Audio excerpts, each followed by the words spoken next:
perkuliahan, dosen hanya memaparkan PPT-nya langsung menjelaskan poin-poinnya saja. Maka di situ di ruang belajar seorang mahasiswa itu kita dilatih untuk menjadi pribadi yang harus kritis dalam analisis pembelajaran, di mana kita harus bertanya jika kita tidak mengerti. Maka kalau misalnya jika kita tidak bertanya ketika dalam ruangan tersebut, maka kita tidak mendapatkan apa-apa di hari tersebut, Ibu. Jadi kan sangat rugi bagi kita, sudah kita semangat untuk pergi dunia perkuliahan, tetapi sampai di kelasnya kita tidak menerima ilmu apa-apa, kita nggak paham apa yang dosennya berikan kepada diri kita.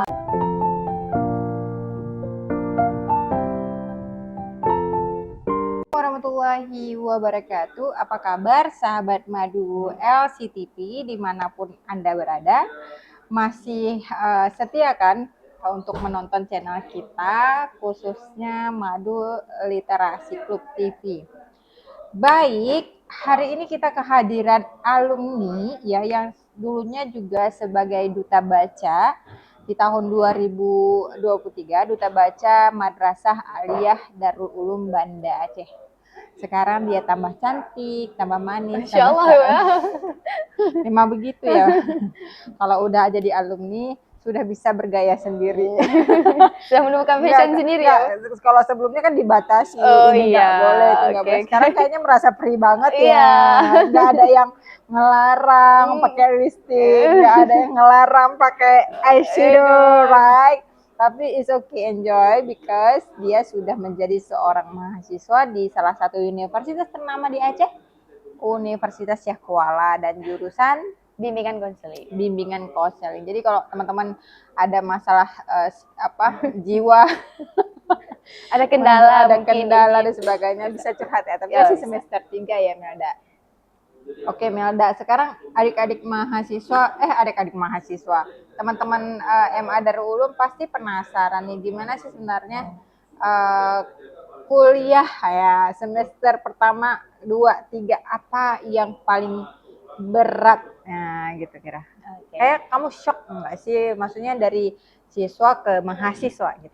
Dari pengalamannya ya, baru-baru ini karena saya merupakan semester pertama nih bukan, ada di mana mungkin tugas-tugas yang agak sedikit deadline-nya lebih cepat, yang lebih buat kita greget. Emang kita harus belajar, harus kita memaksimalkan tugas tersebut, sekaligus juga sosial kita, bagaimana lingkungan kita di perkuliahan itu sangat berdampak bagi kita, karena di dunia perkuliahan itu orang tidak mempedulikan diri kita lagi. Mungkin dulu di sekolah mau pergi sekolah, tunggu aku ya pergi sekolah gitu, tapi sedangkan di dunia perkuliahan itu tidak, kita akan menjadi diri kita sendiri, kita mandiri dengan diri kita sendiri begitu. Oke, jadi banyak tugas, iya mungkin karena semester pertama gitu Bu ya. Itu semua dosen kasih tugas.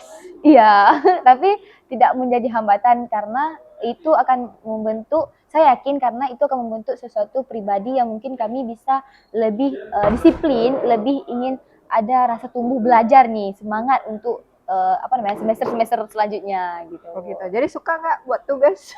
Ya suka nggak suka harus suka karena untuk mendapatkan nilai juga kan. Oke. Jadi menurut kamu kuliah itu untuk apa? Kuliah tersebut mungkin lebih konteks dalam bagaimana cara kita memahami atau mungkin ilmu baru yang kita dapatkan setelah kita menjadi seorang siswa, sehingga kita menjadi seorang mahasiswa, yang dimana mahasiswa tersebut kita dididik untuk lebih menjadi pribadi yang lebih terbuka, berjiwa sosial, dan juga menjadi ajang di mana kita membangun personal branding untuk diri kita menjadi pribadi yang lebih bermanfaat bagi orang lain. Wah, keren nih. Udah real nggak jadi mahasiswa nih? Atau masih, aduh, kayaknya pengen balik ke SMA gitu? Udah sih, udah real jadi mahasiswa. Udah semangat nih Bu.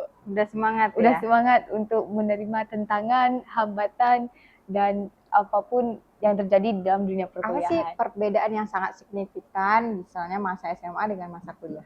Dari segi apa? Dari segi mungkin pertemanan, habis itu sistem belajar yang dimana mungkin kalau misalnya di sekolah kita masih guru memaparkan semua materi dari A sampai jelas sampai kita mengerti. Sedangkan di dunia perkuliahan, dosen hanya memaparkan PPT-nya langsung menjelaskan poin-poinnya saja. Maka di situ di ruang di ruang belajar seorang mahasiswa itu, kita dilatih untuk menjadi pribadi yang harus kritis dalam analisis pembelajaran, di mana kita harus bertanya jika kita tidak mengerti. Maka kalau misalnya jika kita tidak bertanya ketika dalam ruangan tersebut, maka kita tidak mendapatkan apa-apa di hari tersebut, Ibu. Jadi kan sangat rugi bagi kita, sudah kita semangat untuk pergi dunia perkuliahan, tetapi sampai di kelasnya kita tidak menerima ilmu apa-apa, kita nggak paham apa yang dosennya berikan kepada diri Jadi kita. mahasiswa harus jemput bola. Kalau misalnya mungkin kalau di MA atau SMA gurunya kan memberi suapan ya, kayak orang anak kecil disuapin ya. Kalau misalnya kamunya nggak mau, kamu harus sabar. Tapi kalau di dunia perkuliahan bodo amat bodo ya. amat ya. Lu gitu. yang jemput dosennya, kamu yang mau tahu ilmunya, jadi kamu yang lebih giat dan aktif sebenarnya atau proaktif dalam dunia perkuliahan. Jadi nggak ada istilah yang namanya apatis ya. Kalau misalnya apatis berdampak ya ke nilai ya. Ke nilai kita. Habis itu sekaligus pribadi kita tuh mungkin terasa insecure dengan mungkin mungkin habis terjadinya UTS ataupun penilaian. Jadi kan kita melihat tuh nilai kita dengan teman-teman kita. Pasti kita ada terjadinya perbandingan nih, Bu. Mungkin nilai kita kurang nih gitu kan. Jadi kan itu mungkin bisa menjadi menurunkan semangat kita dalam belajar selanjutnya. Itu sebenarnya kembali lagi kepada teman-teman, bagaimana cara mengatur waktu, bagaimana teman-teman mengambil resiko dalam proses pembelajaran, dan teman-teman juga harus siap menerima keadaan di mana ketika kita tidak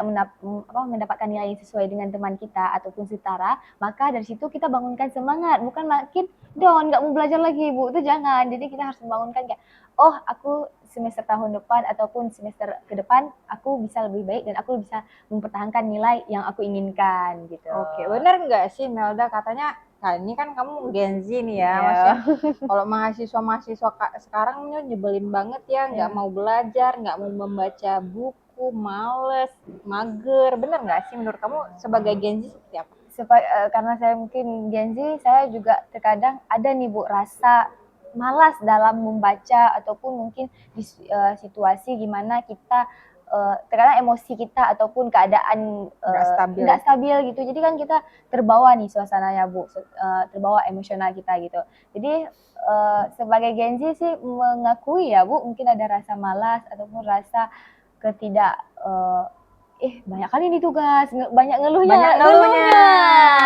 Itu ya paling dapet ya, jadi banyak ngeluhnya walaupun dikerjain sebenarnya tuh ngeluh. Jadi sambil ngerjain sambil nangis, sambil ngeluh, sambil gerutu gitu ya. Betul, jadi tetap ngerjain gitu walaupun mengeluh, ya Allah banyak kali tugasnya, kenapa dosen ini gitu kan banyak tuh, Bu.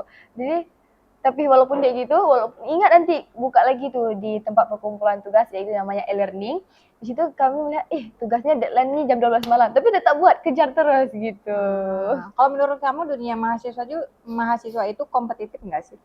Sangat-sangat kompetitif. Kita harus bisa pikiran kita tuh tidak boleh menutup ya, ibaratnya kan sekarang di masa mungkin orang introvert ya, berpegang pada kata introvert itu sebenarnya tidak bisa, Bu, karena kalau kita introvert terus menerus itu good habit kita ataupun lingkungan kita tersebut tidak aware dengan diri kita. Jadi ketika dunia perkuliahan tuh bangunlah personal branding yang dimana kamu akan dilihat menjadi pribadi, ini mahasiswa yang punya value, ini mahasiswa yang punya semangat dalam belajar. Maka itu akan menarik lingkungan kita untuk bersosialisasi dengan kita, berkomunikasi dengan kita. Wah, menarik ya kayaknya dari cerita Kak Melda. Kak Melda kayaknya banyak banget wawasannya. Udah masuk organisasi belum? Belum, karena masih semester pertama, nanti next tahun depan. Masih semester pertama. Tapi penting nggak menurut Melda masuk organisasi ini untuk next step? Nextnya penting sekali dikarenakan ilmu yang kita dapatkan di kelas itu berbeda dengan ilmu yang kita dapatkan di organisasi, karena kan organisasi itu lebih dimana kita sebagai mahasiswa lebih turun ke lapangannya nih, Bu, lebih bersosialisasi dengan masyarakatnya. Di situ kita akan terlatih memiliki jiwa sosial yang lebih tinggi ya, Bu, mungkin. Mungkin kalau misalnya dalam ada satu quote nih gini, kampus itu hanya 10% memberikan kamu ilmu pengetahuan, 90%-nya itu kamu gali sendiri, mulai dari pengalaman kamu, membaca buku kamu, dan organisasi kamu. Karena ketiga segmen itu kamu tidak akan dapatkan di dunia kampus, melainkan kamu harus cari dari diri kamu sendiri. Jadi betul-betul kamu menggali potensi kamu, mulai dari masuk organisasi, ya, kemudian dari lingkungan masyarakat kamu seperti apa, membentuk karakter kamu dan habit kamu, sehingga kamu betul-betul menjadi kepribadian yang matang, ya, betul-betul menjadi mahasiswa yang memang profesional atau akademisi banget gitu. So nggak mungkin ya Melda ya, ketika berbicara mahasiswa itu kan harus berbicara tentang membaca, ya nggak sih? Iya, tidak juga karena lebih umum, gimana ya?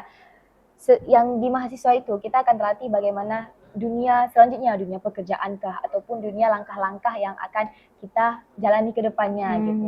Jadi tidak hanya belajar seperti kita menjadi seorang siswa SMA gitu. Iya, suka-suka Iya, ya. suka kita Suka. pergi sekolah iya apa enggak. Di dunia kuliahan tidak bisa teman-teman ya.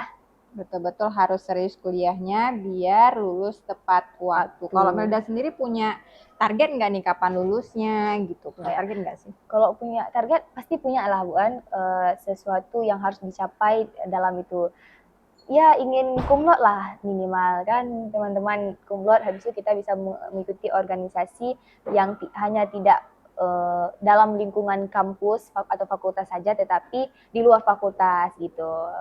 Wah, menarik ya dengar cerita Kak Melda, tapi karena waktu kita sangat terbatas, okay, kita nanti akan ngundang alumni-alumni yang mau cerita nih, yang curcol ke Madu Literasi Club atau Madu LCTV. Silahkan datang ke perpustakaan kita. Ini perpustakaan kita udah renov, Kak Melda, cantik nggak? Cantik kali. Dulu mungkin kami ruang bacanya sempit, tapi sekarang udah seluas ini. Kalau misalnya siswa atau teman-teman yang nggak mau masuk ke perpustakaan, itu sangat rugi sih. Dengan buku yang udah banyak, dengan buku yang udah terfasilitasi dengan bagus, sangat disayangkan jika teman-teman tidak ada rasa kecintaan terhadap dunia literasi sih. Wah, betul-betul nih. Jadi kita udah renov perpustakaan, jadi teman-teman MA Darul Banda Aceh khususnya datang ke perpustakaan kita untuk membaca, melihat koleksi-koleksi terbaru yang memang itu berdasarkan dari identifikasi dan juga kebutuhan pemustaka. Apa sih teman-teman butuhkan sehingga kita menyediakan koleksi tersebut. So, thank you ya Melda untuk hari ini, sangat menarik sekali ya.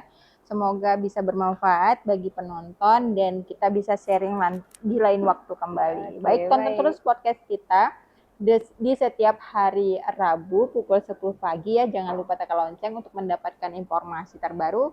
Like and subscribe juga. Saya Mina mohon undur diri. Assalamualaikum warahmatullahi wabarakatuh.